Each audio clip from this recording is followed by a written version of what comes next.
We have to promote collective interest over and above the personal. If we don't fix it, it injures all of us. All of us will be injured. The Nigerian factor is one that needs to be killed. We need to address this failing that we have disguised as a factor. Let me share a story with you. I'd shared it in the past. I was in Britain some years ago, and I ran into a story. I believe it was all over their papers, and if you bother to Google it, you'll find it.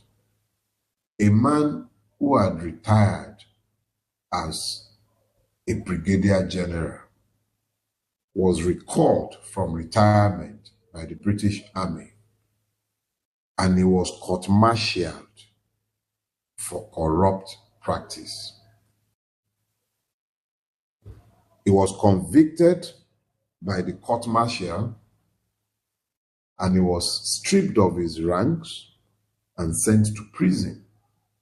Well, what did he do? He claimed child education benefits to which he was not entitled, to the tune of about £50,000.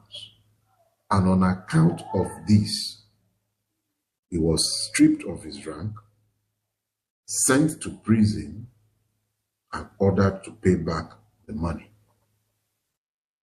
In recent times, the man formerly known, I think, as Prince Williams, who is now Mr. Mountbatten, was stripped of his princehood. A novel practice by the British that I believe had only ever happened once before them. What they were doing, both with the brigadier general and with the prince, is that they were laying the foundation for the argument that nobody is above the state. They were making clear that everybody will be accountable under the law. They were shoring up the foundation of their state, because in the absence of the rule of law, a state is destroyed.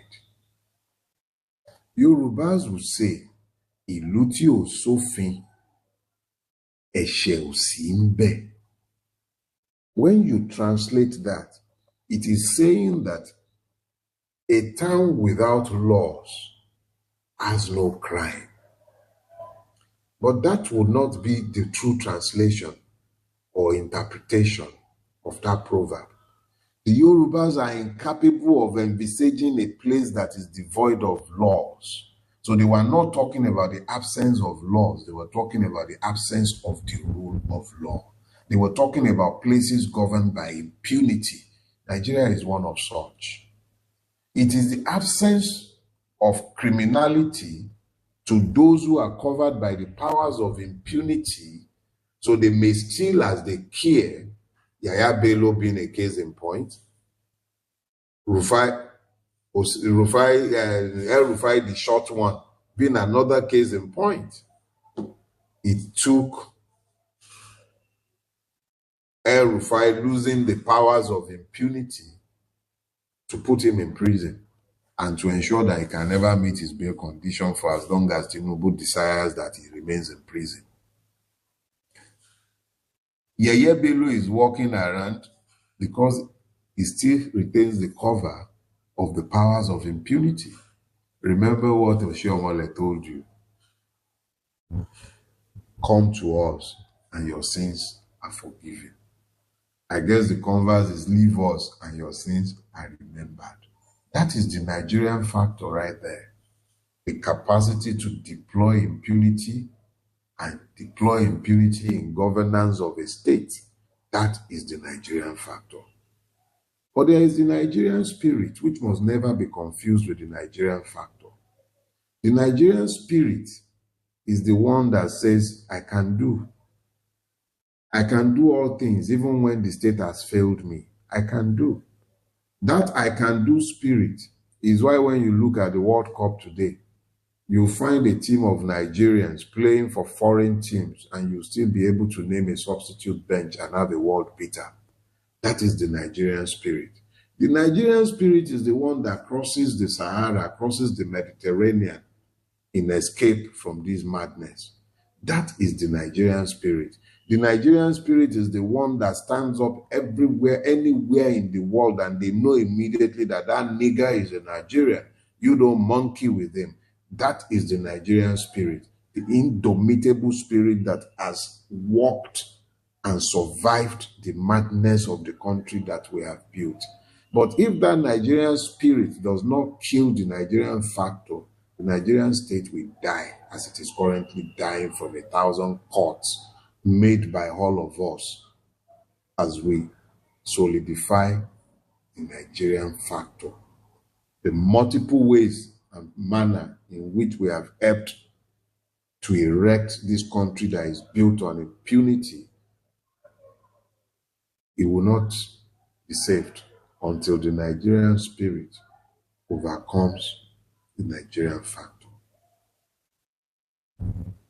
During the course of the week, particularly on Monday or Tuesday, I will post further links to the website and to the Instagram channel that we are putting together, and then we'll find a way to ensure that we begin the interactions, I should say, that are required if we must come out of this mess. We need to educate ourselves very quickly, organize ourselves, because we have to confront this system.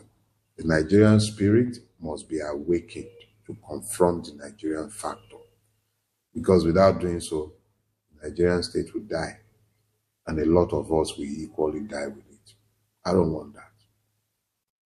But we are not irredeemable. This brings me to the end of this week. But I need you to keep the children in mind, not just the ones in Ogbomosho, all the ones in captivity everywhere around Nigeria. And whatever else you do or do not do, continue to demand the removal of Amupiton if you are truly interested in the coming election. If that man remains the INEC chairman, forget about any election. The election is already lost. Even if Tinubu does not want to rig, Amupiton will rig for him.